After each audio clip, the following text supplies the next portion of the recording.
नमस्कार विद्यार्थी बंधुगण मु डॉक्टर क्षीरोद चंद्र बेहरा आपण मानकु मोर यूट्यूब चैनल को स्वागत जनाऊँगी। विद्यार्थी बंधुगण आपण मानक मध्यरु किछि विद्यार्थी सौंदर्य तत्व संपर्क रे आलोचना करिया पई अनुरोध करछंती। स्नातकोत्तर ओडिया अर्थात एमए ओडिया रे ए प्रसंगटी रही। अन्य पाठ्यक्रम मध्य सौंदर्य तत्व विषय रे आलोचना करा जाए। जड़े साहित्यर छात्र सौंदर्य तत्व संपर्क रे एक विशेष धारणा बा अवबोध रहिबा उचित। सौंदर्य तत्व न जानिले साहित्य को अनुशीलन करि हबो नाही। साहित्यर रस को उपलब्धि करि हबो नाही। साहित्य रचना भितरे जो अंत सौंदर्यटी लुचि रही थाए सी अंत सौंदर्य को बुझी हेब नाही। तेणु साहित्यर छात्र जणे सौंदर्य संपर्क रे एक विधिबद्ध ज्ञान रहिबा उचित। सौंदर्य तत्व बुझिबा जटिल व्यापार नुहे।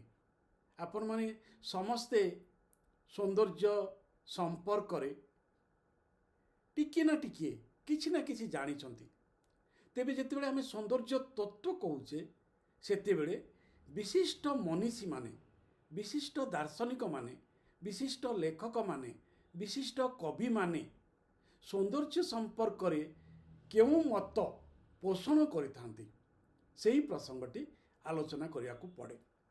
तेबे जेतेबेले आपण माने परीक्षा खातारे यहाकू लेखुचंती सेतेबेले केतोटी समस्या रही थाए। सेही समस्या जोगु आपणक मनरे से संशयटी उठिची जे सौंदर्य तत्व को आमे परीक्षा खातारे किपरि लेखिबा। सौंदर्य तत्व संपर्क रे विशेष किछि आलोचना करिवा पूर्वरु मु प्रथमे आपण मानकु परीक्षा खातारे सौंदर्य तत्व बा सेही परी शैली विज्ञान बा सेही परी विशिष्ट विषय गुड़िक जोड़िक टिके साहित्य साधारण साहित्य पाठर ऊर्ध्वरे रोची एवं दर्शन सहित बा विज्ञान सहित जार संपर्क रोची सेगुड़िक केमिति लेखिबे, परीक्षकर केमिति दृष्टि आकर्षण करिवे और सेथिरे केमिति अधिक नंबर रखिबे से संपर्क रे मु केतोटी कथा आपण मानकु परामर्श दउछि मोर दीर्घ जीवनर अध्यापना अनुभव आपण माने याको विचार को नेबे।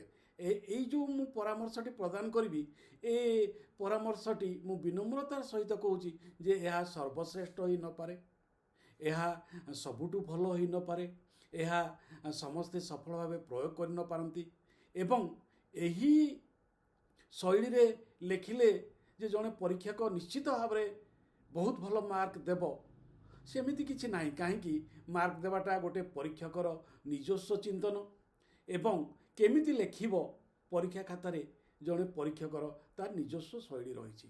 तथापि सेगुड़िकु एकत्रित करी परीक्षकटी कौन आवश्यक करिथाए परीक्षा खातारे कौन चाहिए कौन अपेक्षा रखि थाए परीक्षा खातारे जड़े परीक्षार्थी को पाखरु एवं परीक्षार्थी से अपेक्षा को किपरि पूरण करि पारिबो से संपर्क रे ए मोर अवधारणा ए मोर मत। साधारणतः स्नातकोत्तर एवं सम्मान श्रेणी रे 10 मार्क बा 15 मार्क रो प्रश्नटी आसी थाए। गोटे दीर्घ प्रश्नर उत्तर 15 मार्क, आजिकल आउ 20 मार्क रो प्रश्न नाही 15 मार्क नहले नाति दीर्घ 10 मार्क 5 मार्क भी रही। मु 5 मार्क कथा कहूनी, मु 10-15 मार्क कथा कहूँ। 5 मार्क हेले आउ गोटे अलगा तार फॉर्मेट रहिबो। जेतेबेले 10 बा 15 मार्क रो प्रश्नोत्तर आपण माने लेखुचंती, जदि 10 मार्क रो प्रश्नोत्तर लेखुचंती प्रश्न रे कोनोसी शब्द संख्या देई नाही तथापि 10 मार्क रो उत्तर को आपण 150 टी शब्द मध्य रखंतु, अति बेसी रे 150 शब्द। जदि 15 मार्क रो अर्थात 1.5 पेज रु 2 पेज रु अधिक हेबने गोटे पृष्ठा 2 पृष्ठा 10 मार्क उत्तर 2 कहीं 5 मार्क उत्तर आम गोटे पृष्ठार दौचे तेणु 10 मार्क उत्तर आम 2टी पृष्ठार दबा जदि आप शब्द संख्या गणी जानी पारना ताहले गोटे 2टी पृष्ठार आप 10 मार्क उत्तर देवे 3टी पृष्ठार 15 मार्क उत्तर देवे चतुर्थ पृष्ठा को जीवनी जदि चतुर्थ पृष्ठा को जानवे गला ताहले आपणकर उत्तर ठीक नहीं और आपणकर जेते पृष्ठा संख्या और धाड़ी संख्या वाक्य संख्या बढ़ी बढ़ी जाऊ आपणकर पाइबा मार्क से कमी कमी जीव कहीं आपण भल लिखिबे सुनिर्दिष्ट भाव में लिखिबे सुंदर हस्ताक्षर लिखिबे आकर्षणीय करिवे उभय भावरे और अंगरे अर्थात धाड़ी सुंदर दिशुथिबो अक्षर सुंदर दिशुथिबो परीक्षकटे पढ़िया पाई बाध्य होउथिबो आकर्षित होउथिबो ये होउची उत्तर शैली प्रत्येक उत्तर आपण 10 मार्क उत्तर लिखुथांतु बा 15 मार्क उत्तर लिखुथांतु आपण अन्यून 5टी और अधिक 6टी पाराग्राफ तैयारी करिवे 5टी बा 6टी से पाराग्राफ गुड़िक केमिति करिवे आपण 15 मार्क हो बा 10 मार्क हो केवल से वाक्य संख्या कम बेसी हे नहले ये जो शैलीटी समान रहिबो प्रथमे आसीबो उपक्रम उभय 15 मार्क 10 मार्क रे उपक्रम रे कौन करेंगे आम सौंदर्य तत्व संपर्क में आलोचना करुचे सौंदर्य तत्व संपर्क में आपणकर निजस्व मौलिक धारणा जहाँ आपण जहाँ भावती जहाँ बुझती सौंदर्य तत्व कहले जहाँ ताहाकू आपण अति सरल और संक्षिप्त भाव में 5-6टी वाक्य लिखिबे गोटे उपक्रम बड़ उपक्रमटे आदौ तैयारी छोट उपक्रमटे लिखिबे कहीं ताही द्वारा आपंकर उपक्रमटी जेते मौलिक और आकर्षणीय हम परीक्षक परवर्ती अंश परीक्षा खातिर थिबा उत्तरटी को पढ़िया आगे जीव ध्यान सहित पढ़ तेणु ताहा होछि मुखबंध स्वरूप बा द्वार स्वरूप तेणु ये द्वारटी को आकर्षणीय करने आपण आकर्षणीय भाषारे मौलिक चिंतारे सौंदर्य तत्व संपर्क में गोटे अवधारणा सृष्टि करेंगे जहाँ 2टी दिग प्रति नजर रखुव 2टी दिग को संपर्कित करुव आपणकर उपक्रमटी सरल हम मौलिक हम एवं 2टी दिग को ता संयोग करुव गोटे हूँ सौंदर्य तत्व संपर्क में जहाँ अवधारणा रही जहाँ चिंतन रही एवं द्वितीयटी हूँ जे परवर्ती पर्यायर आपण जहाँ को आलोचना करने को जाउछंती ता सहित कोठी ना कोठी यह संपर्कित थी बुझिपारे ये हूँ उपक्रम द्वितीय पाराग्राफटी हूँ द्वितीय पाराग्राफ रे आपण विचारधारा सौंदर्य तत्वर संज्ञा और विचारधारा देवे जो उदाहरण राधानाथ सौंदर्य तत्व पढ़ी बा आपणकर उपेन्द्र भंजक सौंदर्य तत्व पढ़ी ताले आपण जानतु जे राधानाथ सौंदर्य तत्व आलोचना कला बेलू आपण पाश्चात्य सौंदर्य तत्व संपर्क में टिके अधिक आलोचना करेंगे जदि उपेन्द्र भंजकर सौंदर्य तत्व संपर्क में आलोचना करने जाउछंती ताहले प्राच्य सौंदर्य तत्व संपर्क में टिके अधिक आरंभ करेंगे आलोचना करेंगे उभय प्राच्य पाश्चात्यर मत देवे किंतु आपणकर द्वितीय पाराग्राफ रे जहाँ संपर्क में परवर्ती पर्यायर आलोचना करेंगे ताहार यह मध्य एक प्रस्तावना हेबो तेणु उभय जो प्राच्य पाश्चात्य सौंदर्य तत्वर विचारधारा अति संक्षिप्त भाव में उपस्थापन करेंगे एवं परवर्ती पर्यायर धरतु आपणकर रमाकांत रथंक सौंदर्य तत्व पढ़ी बा आउ जड़े कवि सौरीन्द्र बारीकर पढ़ी बा सीताकांत महापात्र पढ़ी ताले सीताकांत महापात्र होउचंती आधुनिक प्रकृति को आधुनिकता दौरान मिथ दौरान तेणु मिथ संपर्क में आधुनिक प्रकृति संपर्क में जो मतवाद गुड़िक रही से मतवाद गुड़िक आपण ये आलोचना करेंगे रमाकांत रथ सी टी निसंगतार कथा कहते सी टी स्थितिवाद कथा कहते सी मृत्युर कथा कहते तेणु जो सौंदर्य तत्व ये संपर्क में अवधारणा गुड़िक रही से अवधारणा गुड़िक आलोचना करेंगे ये है 2टी पाराग्राफ बाकी रहा 3टी पाराग्राफ बाकी 3टी पाराग्राफ रे कौन करेंगे प्रथम पाराग्राफ रे जोटा तृतीय पाराग्राफ हम जड़े कविंकर ଆତ୍ମିକ ସୌନ୍ଦର୍ଯ୍ୟ କଥା ଆଲୋଚନା କରିବେ। ଆତ୍ମା, ଆମର ଆତ୍ମା ଓ ଅଙ୍ଗ କୁହାଯାଏ, ଗୋଟେ ଭୂଷଣ ଆଉ ଗୋଟେ ଆତ୍ମା। ତେଣୁ ସୌନ୍ଦର୍ଯ୍ୟର ମୂଳ ଭିତ୍ତିଟି କ'ଣ? ରମାକାନ୍ତର ହଉ ବା ରମାକାନ୍ତଙ୍କ ହଉ ବା ଉପେନ୍ଦ୍ରଙ୍କ ହଉ ବା ଆମର ଗଙ୍ଗାଧରଙ୍କର ହଉ ବା ରାଧାନାଥଙ୍କର ହଉ, ମୂଳ ଭିତ୍ତିଟି କ'ଣ? ସେଇ ମୂଳ ଭିତ୍ତିଟିକୁ ଆପଣ ପ୍ରଥମ ତୃତୀୟ ପାରାଗ୍ରାଫରେ ଲେଖିବେ। ଚତୁର୍ଥ ପାରାଗ୍ରାଫରେ ଲେଖିବେ ଶୈଳୀ। କେଉଁ ପ୍ରକାର ସେଇ ଆତ୍ମିକ ସୌନ୍ଦର୍ଯ୍ୟ ପ୍ରକାଶିତ ହେଉଥାଏ ଶୈଳୀରେ, ଭାଷାରେ,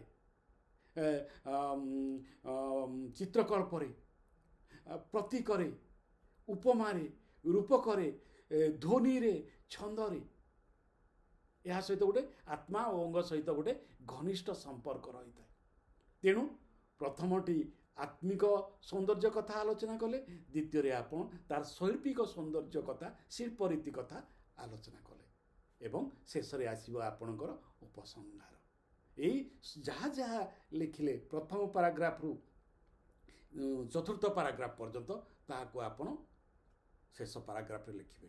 ପ୍ରକୃତିରେ ଯେଉଁ ପ୍ରଥମେ ଆରମ୍ଭ କରିଥିଲେ ଉପକ୍ରମରେ, ସେଇ ଅଂଶଟିକୁ ଉପସଂହାରରେ ପ୍ରଥମ କରି ଏଇ ଯେଉଁ ତୃତୀୟ ଓ ଚତୁର୍ଥ ପାରାଗ୍ରାଫର ନିର୍ଯାସ ଆତ୍ମିକ ସୌନ୍ଦର୍ଯ୍ୟ ଏବଂ ଶୈଳ୍ପିକ ସୌନ୍ଦର୍ଯ୍ୟ ସମ୍ପର୍କରେ ଉଲ୍ଲେଖ କରି, ସେହି କବି, ଯେଉଁ କବିଙ୍କର ଆଲୋଚନା ଆପଣ କରୁଛନ୍ତି ପ୍ରଶ୍ନରେ ଉତ୍ତରେ, ସେ କିପରି ବିଶେଷତା ବହନ କରୁଛନ୍ତି ସୌନ୍ଦର୍ଯ୍ୟ ତତ୍ତ୍ୱର ପରମ୍ପରାରେ, କ'ଣ ବିଶେଷତା, କ'ଣ ତାଙ୍କର ଗୋଟେ ନିର୍ଦ୍ଦିଷ୍ଟ ଗୁଣ କ'ଣ ରହିଛି ଯେଉଁଥିପାଇଁ ଆମେ ଆଲୋଚନା କରୁଛେ, ସେଇଠି ଆପଣ ଆଲୋଚନାଟିକୁ ସାରିବେ। ଠିକ୍ ଅଛି, ମୁଁ ଭାବୁଛି ଏହା ଆପଣମାନଙ୍କୁ ସହଯୋଗ କରିବ, ସାହାଯ୍ୟ କରିବ।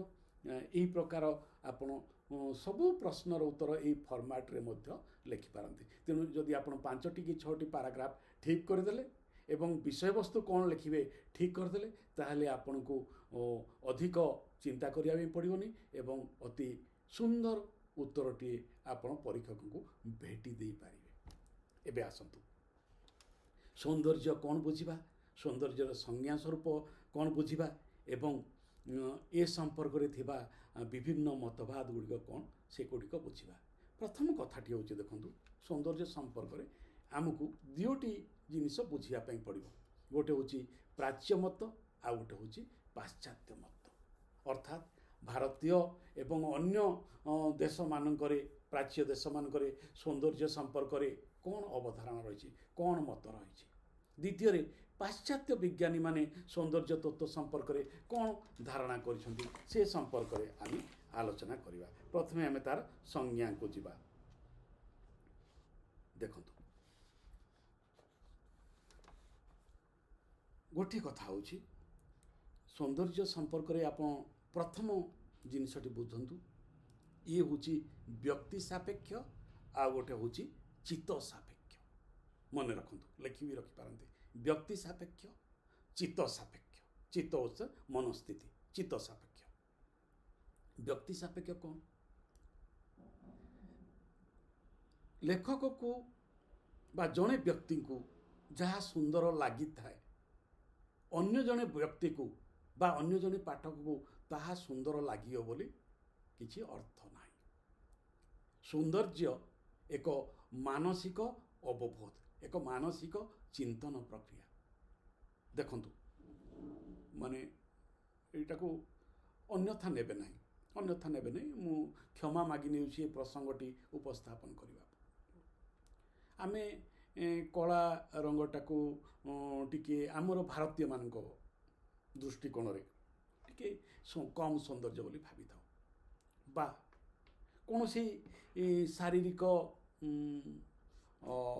ଚ୍ୟାଲେଞ୍ଜ ଥିବା, ଶାରୀରିକ କୌଣସି ଅଙ୍ଗ ପ୍ରତ୍ୟଙ୍ଗରେ ଟିକେ କ୍ଷୁଣ୍ଣ ରହୁଥିବା, ମୁଖମଣ୍ଡଳରେ ଟିକେ କ୍ଷୁଣ୍ଣ ରହୁଥିବା, ମୁଁ ବିକଳାଙ୍ଗ ଶବ୍ଦଟି ବ୍ୟବହାର କରୁନାହିଁ, କ୍ଷୁଣ୍ଣ ଥିବା ବ୍ୟକ୍ତିକୁ ଆମେ ଟିକେ କଦାକାର ବୋଲି ଭାବୁ। କିନ୍ତୁ ଯିଏ ତାର ଜନନୀ, ଯିଏ ତାର ପିତାମାତା, ଯିଏ ତାର ଭାଇ ଭଗନୀ, ଯିଏ ତାର ଆତ୍ମୀୟ ସ୍ୱଜନ, ତାଙ୍କ ପାଇଁ ସେ ସୁନ୍ଦର, ସେ ସୁନ୍ଦର। ପ୍ରତ୍ୟେକ ଜନନୀ ପାଇଁ, ପ୍ରତ୍ୟେକ ବାପା ପାଇଁ ତାଙ୍କ ସନ୍ତାନଟି ଯାହା ବି ହେଇଥାଉ, ଅନ୍ୟ ଦୃଷ୍ଟିରେ ସେ କଦାକାର ଦେଖାଯାଉଥିଲେ ମଧ୍ୟ ତାଙ୍କ ପାଇଁ ସେ ସୁନ୍ଦର। ଯେତେବେଳେ ସାହିତ୍ୟରେ ସେହିପରି ଚରିତ୍ର କଥା ଆସିବ, ଗୋଦରୀ ବୁଢ଼ା କଥା ଆସିବ, ଜର୍ଜ କଥା ଆସିବ, ଶାନ୍ତନୁ ଆଚାର୍ଯ୍ୟଙ୍କ ନର କିନ୍ନର ଉଦାହରଣ ଦେଉଛି, ସେତେବେଳେ ତାଙ୍କୁ ସୁନ୍ଦର ଲାଗିବ।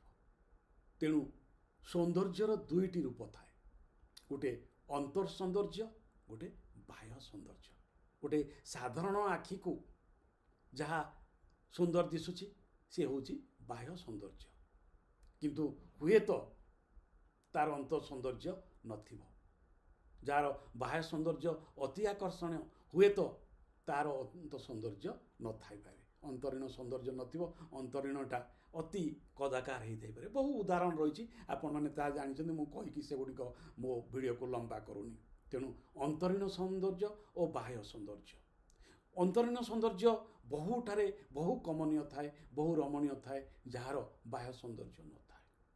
ଏବଂ ଏପରିକି ବି ଅଛି, ବସ୍ତୁ ଜଗତରେ ବସ୍ତୁ ଅଛି ଯାହା ବାହ୍ୟ ସୌନ୍ଦର୍ଯ୍ୟ ଓ ଅନ୍ତରୀଣ ସୌନ୍ଦର୍ଯ୍ୟ ମଧ୍ୟ ଉଚ୍ଚ କୋଟିର। ତେଣୁ ଏହାକୁ ଅନୁଭବ କରିବା ସମ୍ପୂର୍ଣ୍ଣ ରୂପରେ ବ୍ୟକ୍ତି ସାପେକ୍ଷ। ତେଣୁ କାଣ୍ଟ ଜଣେ ବିଶିଷ୍ଟ ଦାର୍ଶନିକ, କାଣ୍ଟ, KANT, କାଣ୍ଟ, ମନେ ରଖନ୍ତୁ, ସେ କହିଛନ୍ତି ସୌନ୍ଦର୍ଯ୍ୟ ସମ୍ପର୍କରେ ଗୋଟେ ବହୁ ବଡ଼ କଥା କହିଛନ୍ତି। Beauty is a state of the mind. ମନେ ରଖନ୍ତୁ, beauty is a state of the mind at satisfaction which is purely subjective. Purely subjective, ଏ ସବଜେକ୍ଟିଭ ଅର୍ଥଟିକୁ ଆପଣମାନେ ବ୍ୟକ୍ତି ପର୍ସନାଲ ଭାବରେ ବ୍ୟବହାର କରନ୍ତୁ। ବ୍ୟକ୍ତିଗତ ସୌନ୍ଦର୍ଯ୍ୟଟି କେଉଁଠି ରହିଛି, କ'ଣ ରହିଛି, କିପରି ଅନୁଭବ କରିହେବ, ତାହା ଗୋଟାଏ ବ୍ୟକ୍ତି ଚିନ୍ତନ ଉପରେ ନିର୍ଭର କରୁଛି ବୋଲି କାଣ୍ଟ କହୁଛନ୍ତି। ସେ କହୁଛନ୍ତି ସୌନ୍ଦର୍ଯ୍ୟ ଗୋଟିଏ ଚିତାବସ୍ଥା। ଦେଖନ୍ତୁ, ଗୋଟିଏ ଚିତାବସ୍ଥାକୁ ମୁଁ ବୁଝେଇ ଦେଉଛି, ଆପଣ ମନେ ରଖନ୍ତୁ, এই ବାକ୍ୟଟି ବି ଲେଖିପାରିବେ। ସୌନ୍ଦର୍ଯ୍ୟ ଏକ ଚିତାବସ୍ଥା। ଗୋଟିଏ ବ୍ୟକ୍ତି ବା ପାଠକଟିଏ ଦୁଃଖରେ ଅଛି, ସେଠି ଯେତେ ରମଣୀୟ ନାଟକ ହେଉ, ଯେତେ ରମଣୀୟ କାବ୍ୟ ହେଉ, ଯେତେ ରମଣୀୟ ଗଳ୍ପ ହେଉ, ଯେତେ ମଧୁର ଛନ୍ଦ ଗାନ ହେଉଥିବ, ସେ ସେଟାକୁ ଉପଭୋଗ କରିପାରିବନି। ତାର ସୌନ୍ଦର୍ଯ୍ୟକୁ ସେ ଅବଧାରଣ କରିପାରିବନି। କାହିଁକି? ସେ ମାନସିକ ସ୍ତରରେ ଆଉ ଗୋଟିଏ ସ୍ଥାନରେ ରହିଛି। ତେଣୁ ମାନସିକ ସ୍ତରରେ ଯଦି ଗୋଟେ ପାଠକ ବା ଗୋଟିଏ ଦର୍ଶକ ଯଦି ସୁସ୍ଥ ଅଛି ଏବଂ ସୌନ୍ଦର୍ଯ୍ୟକୁ ଗ୍ରହଣ କରିବାର ମାନସିକତାରେ ଅଛି, ଅନୁଭବ କରିବାର ମାନସିକତାରେ ଅଛି, ତାହେଲେ ସେ ସୌନ୍ଦର୍ଯ୍ୟକୁ ଗ୍ରହଣ କରିବ। ବା ଆମର ଜ୍ଞାନ, ଆମର ଗ୍ରହଣଶୀଳତା, ଆମର ଉଦାରତା ଯେତେ ପ୍ରାଞ୍ଜଳ ହେବ, ଆମେ ସୌନ୍ଦର୍ଯ୍ୟକୁ ସେତେ ଗଭୀର ଭାବରେ ଅନୁଶୀଳନ କରିବା। ସମୁଦ୍ର ସୁନ୍ଦର, ହିମାଳୟ ସୁନ୍ଦର, ପାହାଡ଼ ସୁନ୍ଦର, ନଦୀ ସୁନ୍ଦର, ସମସ୍ତେ କ'ଣ ସମାନ ଭାବରେ ତାହାକୁ ଅନୁଭବ କରିପାରୁଛନ୍ତି? ବା ମଧୁସୂଦନ ରାଓ ନଦୀକୁ ଦେଖି ନଦୀ ପ୍ରତି କବିତାରେ, ପଦ୍ମକୁ ଦେଖି ପଦ୍ମ କବିତାରେ, ଆକାଶକୁ ଦେଖିକି ଆକାଶ ପ୍ରତି କବିତାରେ ଯେଉଁ ଭାବ ଅନୁଭବ କରିଛନ୍ତି, ଆମେ କ'ଣ ସେହି ଭାବ ଅନୁଭବ କରିପାରିବା ବା ସେହି ସ୍ତରକୁ ଯାଇପାରିବା? ତେଣୁ ଅନେକ ସମୟରେ ଏ ସୌନ୍ଦର୍ଯ୍ୟ ଅନୁଭବ ମଧ୍ୟ ଚିତ୍ତବୃତ୍ତି, ଆମର ପ୍ରବୃତ୍ତି, ମନେ ରଖନ୍ତୁ, ରସର ଯେଉଁ ବୃତ୍ତି ଗୁଡ଼ିକ ଅଛି ଉନ୍ମୀଳନ ହୁଏ ଆମ ହୃଦୟ ଭିତରୁ, ସେହି ଗ୍ରାହ୍ୟ କରିବାର ଶକ୍ତିଟି ଥିବା ଦରକାର। ଏବଂ ସେହି ଗ୍ରାହ୍ୟ କରିବାର, ସୌନ୍ଦର୍ଯ୍ୟକୁ ଗ୍ରହଣ କରିବା ବା ଗ୍ରାହ୍ୟ କରିବାର ଶକ୍ତିଟି ଯାହାର ଯେତେ ଅଧିକ ଗଭୀର, ସେ ସେତିକି ପରିମାଣରେ ସୌନ୍ଦର୍ଯ୍ୟ ପିପାସୁ, ସୌନ୍ଦର୍ଯ୍ୟକୁ ସେ ସେହିପରି ଅଧିକ ଭାବରେ ଗ୍ରହଣ କରିଥାଏ। ତେଣୁ ସୌନ୍ଦର୍ଯ୍ୟ ଗୋଟାଏ ଚିତାବସ୍ଥା। ଏହି ଚିତ୍ତ ପାରିତୋଷକ ପ୍ରକ୍ରିୟା, ଏହା ବିଷୟର ଆତ୍ମଗତ ଧର୍ମ ବିଶେଷ। ବିଷୟର ଆତ୍ମଗତ, ବିଷୟ ହେଉଛି ସବଜେକ୍ଟ ବା ଯିଏ ଦେଖେ, ତାହାର ଆତ୍ମାର କଥା। ତେଣୁ ଯାହାର ଆତ୍ମା ଯେତେ ପ୍ରସାରଣଶୀଳ, ଯାହା ଭିତରେ ଯେତେ ଗଭୀର ଆବେଗ ରହିଛି ସେ ସେତେ ପରିମାଣରେ ସୌନ୍ଦର୍ଯ୍ୟକୁ ବୁଝିପାରେ ଏବଂ ଅନ୍ୟମାନେ ସେହି ପରିମାଣରେ ବୁଝିପାରନ୍ତି ନାହିଁ। ସେଥିପାଇଁ କୁହନ୍ତି, ସେଥିପାଇଁ ଗୋଟିଏ କଥା କୁହାହେଉଛି, beauty lies in the eyes of beholder. ସେଥିପାଇଁ ଏଇଟାକୁ ଦେଖନ୍ତୁ ଯୋଡ଼ି ହେଇଯାଉଛି। ବିୟୁଟି ସୌନ୍ଦର୍ଯ୍ୟ କେଉଁଠି ଥାଏ? ଗୋଟେ ବସ୍ତୁରେ ନଥାଏ, ସେ ଦ୍ରଷ୍ଟାର ଆଖିରେ ଥାଏ। ଯିଏ ଦେଖେ ତାର ଆଖିରେ ଥାଏ। ତେଣୁ ବ୍ୟକ୍ତି ସାପେକ୍ଷ ସୌନ୍ଦର୍ଯ୍ୟ ଅନୁଭବ ଏକ ବ୍ୟକ୍ତି ସାପେକ୍ଷ। ତେଣୁ ଆପଣ ଭାଗବତକୁ ପଢ଼ିକି ଯେଉଁ ଆନନ୍ଦ ପାଉଛନ୍ତି, ଯେଉଁ ସୌନ୍ଦର୍ଯ୍ୟ ଉପଲବ୍ଧି କରୁଛନ୍ତି, ବା ଗୋଟେ ଫୁଲକୁ ଦେଖିକି ଯେଉଁ ସୌନ୍ଦର୍ଯ୍ୟ ଉପଲବ୍ଧି କରୁଛନ୍ତି, ସେ ଆଉ ଜଣେ ତାହା ଦେଖିବ ବୋଲି, ସେଇ ଉପଲବ୍ଧି କରିବ ବୋଲି ତା ଅର୍ଥ ନାହିଁ। ଗ୍ରାମୀଣ ବୁଢ଼ା ଲୋକଟେ ଭାଗବତ ପଢ଼ିଲେ ଖୁସି ହେଇଯିବ, କିନ୍ତୁ ଯୁବକଟିଏ ସେ କାହିଁକି ସେପଟକୁ ଯିବ? ତାକୁ ଗୋଲାପ ଫୁଲଟିଏ ପାଇଲେ ସେ ଖୁସି ହେଇଯିବ। ତେଣୁ ବ୍ୟକ୍ତି ବିଶେଷରେ ସୌନ୍ଦର୍ଯ୍ୟର ସଂଜ୍ଞା ବଦଳି ବଦଳି ଯାଇଥାଏ, ସୌନ୍ଦର୍ଯ୍ୟର ଅର୍ଥ ବଦଳି ବଦଳି ଯାଇଥାଏ। ତେଣୁ ଏହା ସମ୍ପୂର୍ଣ୍ଣ ଭାବରେ ଏକ ଚିତ୍ତାବସ୍ଥା ବା ଷ୍ଟେଟ୍ ଅଫ୍ ମାଇଣ୍ଡର କଥା। এই କଥା ଆପଣମାନେ ବୁଝିବେ ଏବଂ ତାହା lies in the eyes of beholder. ଯିଏ ଦେଖେ ତାହାର ସୌନ୍ଦର୍ଯ୍ୟ ସନ୍ଦର୍ଶନର କ୍ଷମତା ଉପରେ, ଅନୁଭବ କରିବା ଉପରେ ନିର୍ଭର କରିଥାଏ। ତେଣୁ ସେଥିପାଇଁ ସେ କହୁଛି, ହ୍ୟୁମ୍ କହିଛନ୍ତି, ଏଇଟା ମନେ ରଖନ୍ତୁ। ପ୍ରଥମଟା କାଣ୍ଟ କହିଥିଲେ, ଦ୍ୱିତୀୟଟା ହ୍ୟୁମ୍ କହୁଛନ୍ତି। ଏଗୁଡ଼ିକ ଲେଖି ରଖିବେ। ସେଥିପାଇଁ ମୁଁ ଅତି ଧୀର ଭାବରେ କହୁଛି। ଯେଉଁଟା କାଣ୍ଟ କହିଥିଲେ ମୁଁ ଆଉ ଥରେ କହିଦେଉଛି। Beauty is a state of the mind, comma A satisfaction, comma which is purely subjective. ତାର ଓଡ଼ିଆଟା ହେଉଛି, ସୌନ୍ଦର୍ଯ୍ୟ ଗୋଟିଏ ଚିତ୍ତାବସ୍ଥା, ଏହା ଚିତ୍ତ ପରିତୋଷକ ପ୍ରକ୍ରିୟା, ଏହା ବିଷୟର ଆତ୍ମଗତ ଧର୍ମ ବିଶେଷ। ହ୍ୟୁମ୍ କହୁଛନ୍ତି, beauty is no quality in thing beauty is no quality in things themselves, but it exists merely in the mind which contemplate them।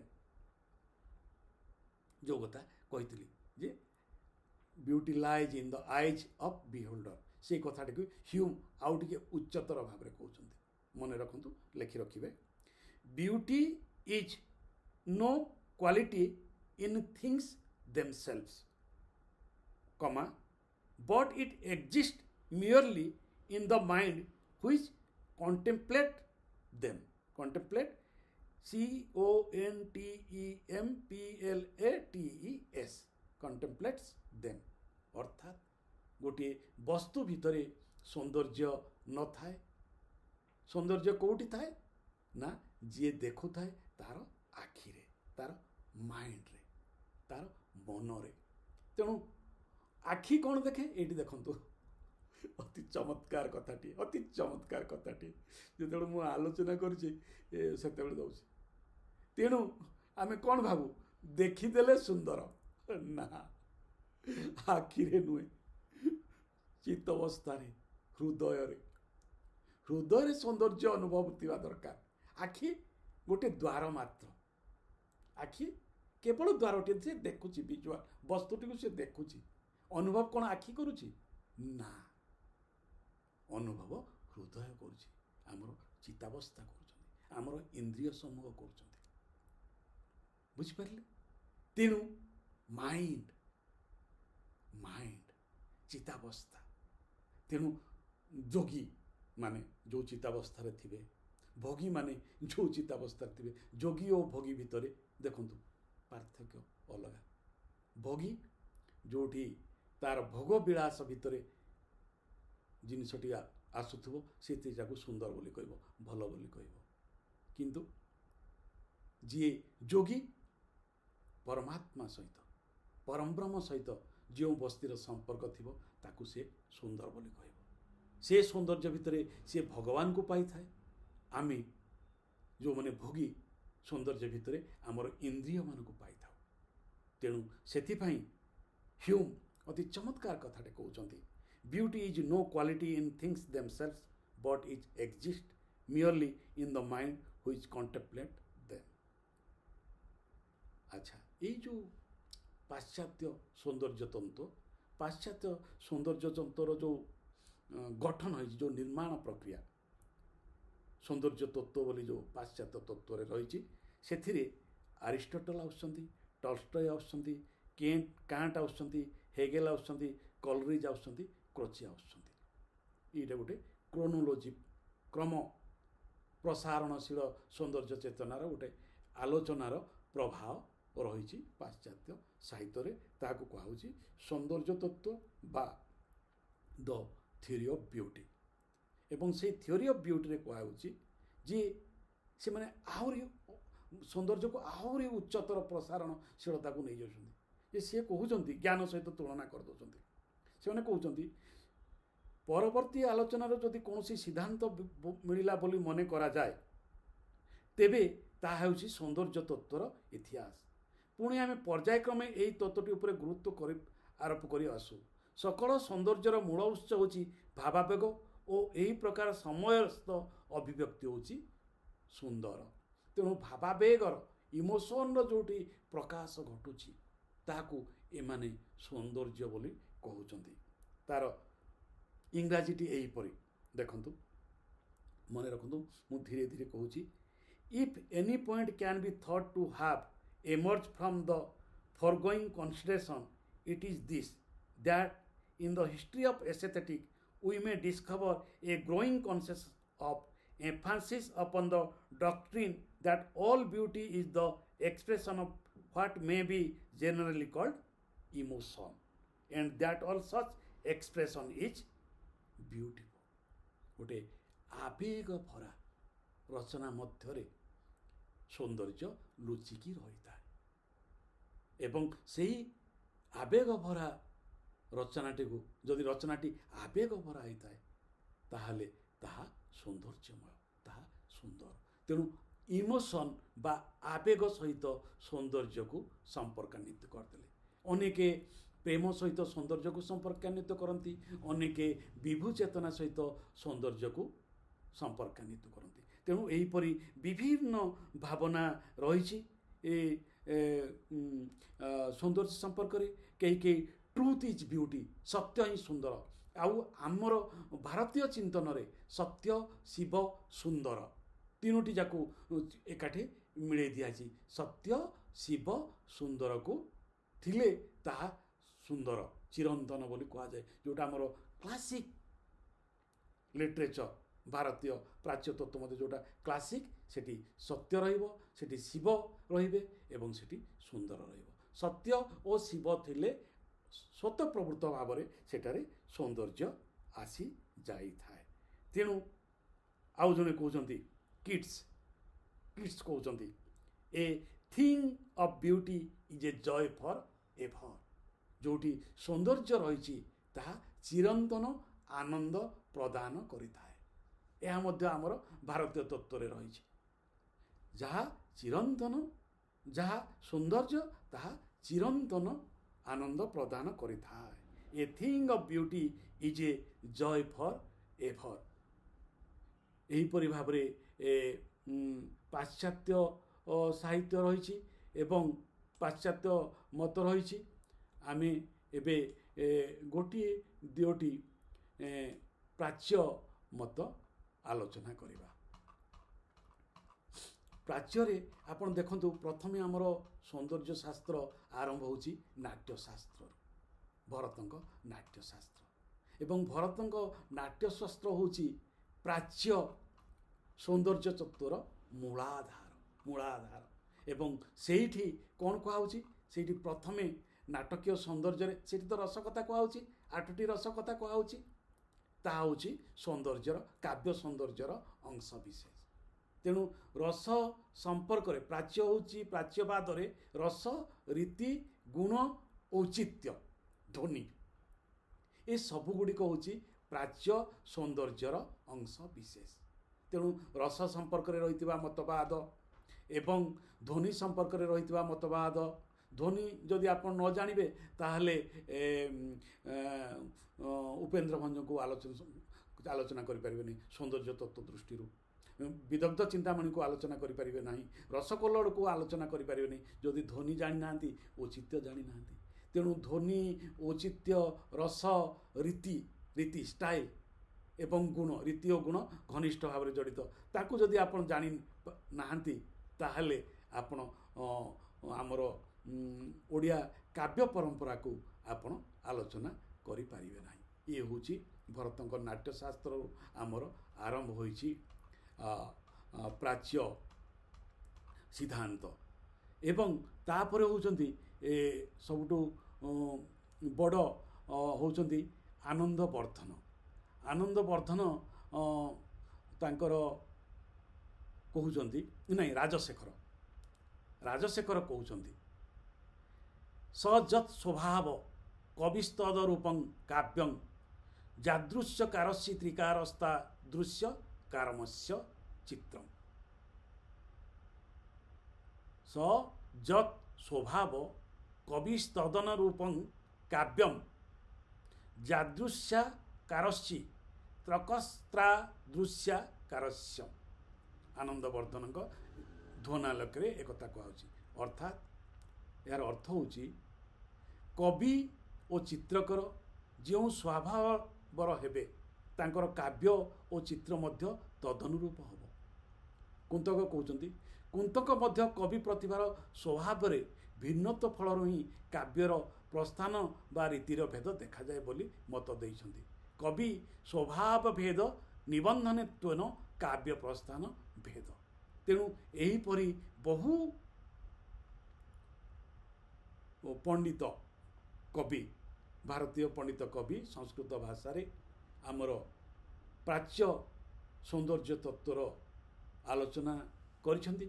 ଆମେ ସେଗୁଡ଼ିକ ଯେତେବେଳେ ଉପେନ୍ଦ୍ର ଭଞ୍ଜଙ୍କର କାବ୍ୟ ସୌନ୍ଦର୍ଯ୍ୟ ସମ୍ପର୍କରେ ଆଲୋଚନା କରିବା, ସେତେବେଳକୁ ଆମେ ସେ ସମ୍ପର୍କରେ ବିଶଦ ଆଲୋଚନା କରିବା।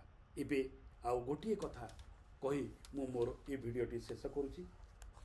ସୌନ୍ଦର୍ଯ୍ୟର ମଧ୍ୟ ପ୍ରକାର ଭେଦ ରହିଛି, ବିଭାଗୀକରଣ, ସୌନ୍ଦର୍ଯ୍ୟର ବିଭାଗୀକରଣ ରହିଛି। ପ୍ରଥମେ ସୌନ୍ଦର୍ଯ୍ୟକୁ ତିନି ପ୍ରକାର, ମୁଁ ଯାହା ଆଲୋଚନା କଲି ଏଗୁଡ଼ିକ ତା ଭିତରେ ଆସୁଛି। ଏପର୍ଯ୍ୟନ୍ତ ଆମେ ଯାହା ଆଲୋଚନା କଲେ କ'ଣ, ଗୋଟେ ହେଉଛି ଆତ୍ମବାଦୀ ସୌନ୍ଦର୍ଯ୍ୟ, ଗୋଟେ ହେଉଛି ବସ୍ତୁବାଦୀ ସୌନ୍ଦର୍ଯ୍ୟ, ଆଉ ଗୋଟେ ହେଉଛି ଭାବବାଦୀ ସୌନ୍ଦର୍ଯ୍ୟ। ଆତ୍ମବାଦୀ ସୌନ୍ଦର୍ଯ୍ୟଟି କ'ଣ ନା, ଜଣେ ବ୍ୟକ୍ତି ଈଶ୍ୱରଙ୍କୁ ସୌନ୍ଦର୍ଯ୍ୟ ମଧ୍ୟରେ ଉପଲବ୍ଧି କରିବା, ପରମାର୍ଥୀ ହେଇଯିବା, ଏ ଜାଗତିକ ଜଗତରୁ ଆଉ ଟିକେ ଊର୍ଦ୍ଧ୍ୱଶୀଳ ହେଇଯିବା, ତାହା ହେଉଛି ଆତ୍ମବାଦୀ ସୌନ୍ଦର୍ଯ୍ୟ। ବସ୍ତୁବାଦୀ, ଯାହା ବସ୍ତୁ ଭିତରେ ଯେଉଁ ସୌନ୍ଦର୍ଯ୍ୟ ଲୁଚି ରହିଥାଏ ତାହାରି ଭିତରେ ସୀମିତ ହେଇଯିବାଟା ବସ୍ତୁବାଦୀ। ଭାବବାଦୀ, ଇଚ୍ଛା ଶକ୍ତି, ଆତ୍ମଚେତନାର ବିକାଶ ଘଟିବ ଭାବବାଦୀରେ, ଭାବନାର ବିକାଶ ଘଟିବ। ଏବଂ ଏହି ଭାବବାଦୀ ଓ ଆତ୍ମବାଦୀ ଭିତରେ ଗୋଟେ ଘନିଷ୍ଠ ସମ୍ପର୍କ ରହିଥାଏ। ତେଣୁ ପ୍ରଥମେ ଆମେ ଆତ୍ମବାଦୀ ସୌନ୍ଦର୍ଯ୍ୟ, ବସ୍ତୁବାଦୀ ସୌନ୍ଦର୍ଯ୍ୟ ଏବଂ ଭାବବାଦୀ ସୌନ୍ଦର୍ଯ୍ୟ, ଏହି ପ୍ରକାରେ ତିନି ପ୍ରକାର ସୌନ୍ଦର୍ଯ୍ୟ କଥା ପ୍ରାୟତଃ ପାଇବା, ଯେଉଁଟାକି ଆମେ ଏପର୍ଯ୍ୟନ୍ତ ଆଲୋଚନା କରୁଥିଲେ। ବ୍ୟକ୍ତି ସାପେକ୍ଷ ସୌନ୍ଦର୍ଯ୍ୟର କଥା କହୁଥିଲେ, ଚିତ୍ତ ମାନସିକ ଅବସ୍ଥାରେ ସୌନ୍ଦର୍ଯ୍ୟକୁ କିପରି ଉପଲବ୍ଧି କରି ହୁଏ ଯେଉଁ କଥା ମୁଁ ଆଲୋଚନା କରୁଥିଲି, ଏଗୁଡ଼ିକ ଏହି ପର୍ଯ୍ୟାୟରେ ଗଲା। ପ୍ଲାଟୋ ଚାରି ପ୍ରକାର ସୌନ୍ଦର୍ଯ୍ୟର କଥା କହୁଛନ୍ତି, ମନେ ରଖନ୍ତୁ। ଚାରି ପ୍ରକାର ସୌନ୍ଦର୍ଯ୍ୟ ଆମେ ଆଲୋଚନା କରିଛେ: ଶାରୀରିକ ସୌନ୍ଦର୍ଯ୍ୟ, ମାନସିକ ସୌନ୍ଦର୍ଯ୍ୟ, ନୈତିକ ସୌନ୍ଦର୍ଯ୍ୟ ଓ ପ୍ରଜ୍ଞାତ୍ମକ ସୌନ୍ଦର୍ଯ୍ୟ। এই ଯେଉଁ ଚାରି ପ୍ରକାର ସୌନ୍ଦର୍ଯ୍ୟ ପ୍ଲାଟୋ କହୁଛନ୍ତି, ଶାରୀରିକ ସୌନ୍ଦର୍ଯ୍ୟ, ମାନସିକ ସୌନ୍ଦର୍ଯ୍ୟ, ନୈତିକ ସୌନ୍ଦର୍ଯ୍ୟ ଓ ପ୍ରଜ୍ଞାତ୍ମକ ସୌନ୍ଦର୍ଯ୍ୟ, এই ଚାରୋଟି ଯାକ ସୌନ୍ଦର୍ଯ୍ୟ ପୂର୍ବରୁ କହିଥିବା ମୁଁ ଆତ୍ମବାଦୀ, ବସ୍ତୁବାଦୀ ଓ ଭାବବାଦୀ ସୌନ୍ଦର୍ଯ୍ୟ ମଧ୍ୟରେ ରହୁଛି। କେଉଁଟା କେଉଁଠି ପ୍ରଜ୍ଞାତ୍ମକଟା ଆସିଯିବ ଭାବବାଦୀକୁ, ଏବଂ ନୈତିକଟା ବି ଆସିଯିବ ଭାବବାଦୀକୁ, ଶାରୀରିକ ସୌନ୍ଦର୍ଯ୍ୟଟା ଆସିଯିବ ବସ୍ତୁବାଦୀକୁ ଏବଂ ମାନସିକ ସୌନ୍ଦର୍ଯ୍ୟଟି ଆସିଯିବ ଆତ୍ମବାଦୀ ବା ପରମାର୍ଥିକ ସୌନ୍ଦର୍ଯ୍ୟକୁ। ଏସି ବ୍ରାଡଲି ଜଣେ ବିଶିଷ୍ଟ ସାହିତ୍ୟ ସମାଲୋଚକ, ଏସି ବ୍ରାଡଲି ସେ ସୌନ୍ଦର୍ଯ୍ୟର ପ୍ରକାର କଥା କହୁଛନ୍ତି, 5 ପ୍ରକାର ସୌନ୍ଦର୍ଯ୍ୟର କଥା କହୁଛନ୍ତି ଏବଂ ଏହା ଗୋଟେ ବହୁ ପାଠକ ଆଲୋଚକ ଏହାକୁ ଗ୍ରହଣ କରିଛନ୍ତି। କ'ଣ? ପ୍ରଥମଟି ହେଉଛି ସବ୍ଲାଇମ୍ ସୌନ୍ଦର୍ଯ୍ୟ ବା ଉଦାତ୍ତ ସୌନ୍ଦର୍ଯ୍ୟ। ପରେ ମୁଁ ଆଲୋଚନା କରିବି ଏଗୁଡ଼ିକ, ଆଜି ତ ସମ୍ଭବ ନୁହେଁ। ପରେ ଯେତେବେଳେ ମୁଁ ପ୍ରାୟୋଗିକ ଆଲୋଚନା କରିବି, ଧରନ୍ତୁ ରାଧାନାଥଙ୍କର ସୌନ୍ଦର୍ଯ୍ୟରେ ଏ 5ଟି ଯାକ ସୌନ୍ଦର୍ଯ୍ୟ ଆମେ ରାଧାନାଥଙ୍କ ପାଖରେ ପାଇଥାଉ। ତେଣୁ ରାଧାନାଥଙ୍କୁ ମୁଁ ଆଲୋଚନା କରିବା ଏବଂ ଉପେନ୍ଦ୍ର ଭଞ୍ଜଙ୍କ କାବ୍ୟ ସାହିତ୍ୟର ସୌନ୍ଦର୍ଯ୍ୟ ଆଲୋଚନା କରିବା ଆପଣମାନଙ୍କ ସୁବିଧା ପାଇଁ ପରବର୍ତ୍ତୀ ଭିଡ଼ିଓ ଗୁଡ଼ିକରେ। ତେଣୁ ଏସି ବ୍ରାଡଲି କହୁଛନ୍ତି ସବ୍ଲାଇମ୍ ସୌନ୍ଦର୍ଯ୍ୟ, ସବ୍ଲାଇମ୍ ବିୟୁଟି ବା ଉଦାତ୍ତ ସୌନ୍ଦର୍ଯ୍ୟ, ଗ୍ରାଣ୍ଡ ବିୟୁଟି ବା ବୃହତ୍ ସୌନ୍ଦର୍ଯ୍ୟ, ବିପୁଳ ସୌନ୍ଦର୍ଯ୍ୟ, ସବୁ କଥା ରାଧାନାଥ କହିଛନ୍ତି। ଆଉ ଗୋଟେ ହେଉଛନ୍ତି ବିୟୁଟିଫୁଲ୍ ବିୟୁଟି ବା ରମଣୀୟ ସୌନ୍ଦର୍ଯ୍ୟ, ଆଉ ଗୋଟେ କହୁଛନ୍ତି ଗ୍ରେସଫୁଲ୍ ବା ସ୍ନିଗ୍ଧ ଗ୍ରେସଫୁଲ୍ ବିୟୁଟି, ଆଉ ଗୋଟେ ହେଉଛି ପ୍ରେଟି ବା କ୍ଷୁଦ୍ର ସୌନ୍ଦର୍ଯ୍ୟ। ତେଣୁ ଏସି ବ୍ରାଡଲିଙ୍କ ମତରେ ମନେ ରଖନ୍ତୁ 5ଟି ସୌନ୍ଦର୍ଯ୍ୟ, 5 ପ୍ରକାର ସୌନ୍ଦର୍ଯ୍ୟ: ସବ୍ଲାଇମ୍, grand, beautiful, graceful and pretty. ଏଇ ଯେଉଁ ପ୍ରାଚ୍ୟ ଓ ପାଶ୍ଚାତ୍ୟ ସୌନ୍ଦର୍ଯ୍ୟ ତତ୍ତ୍ୱ ଗୁଡ଼ିକ ଆମ କାବ୍ୟ ସାହିତ୍ୟରେ, କବିତାରେ, ଉପନ୍ୟାସରେ କିପରି ଭାବରେ ପ୍ରତିଫଳିତ ହୋଇଛି ସେ ସମ୍ପର୍କରେ ଆସନ୍ତା ଭିଡ଼ିଓ ଗୁଡ଼ିକରେ, ଅଧ୍ୟାୟ ଗୁଡ଼ିକରେ ଆମେ ଆଲୋଚନା କରିବା। ଆପଣମାନେ କେଉଁ ଲେଖକଙ୍କର କାବ୍ୟ ସୌନ୍ଦର୍ଯ୍ୟ ସମ୍ପର୍କରେ ଜାଣିବାକୁ ଚାହୁଁଛନ୍ତି ଏବଂ ମୁଁ ଆଲୋଚନା କରିବି, ସେ କଥା ଆପଣମାନେ ନିଶ୍ଚୟ ମୋର ୟୁଟ୍ୟୁବ୍ କମେଣ୍ଟ ବକ୍ସରେ ଲେଖିବେ। ତାହେଲେ ମୁଁ ସେହି ଲେଖକଙ୍କର କାବ୍ୟ ସୌନ୍ଦର୍ଯ୍ୟ ବା ରଚନାର ସୌନ୍ଦର୍ଯ୍ୟ କଥା ଆଲୋଚନା କରିବି, ଯାହା ଆପଣମାନଙ୍କ ପାଇଁ ସହାୟକ ହେବ। ବନ୍ଧୁଗଣ, ଆଜିର ଆଲୋଚନାକୁ ମୁଁ ଏଇଠି ରଖୁଛି। ଆଶା କରୁଛି ଏ ଆଲୋଚନାଟି ଆପଣମାନଙ୍କ ପାଇଁ ଉପଯୋଗୀ ହେବ।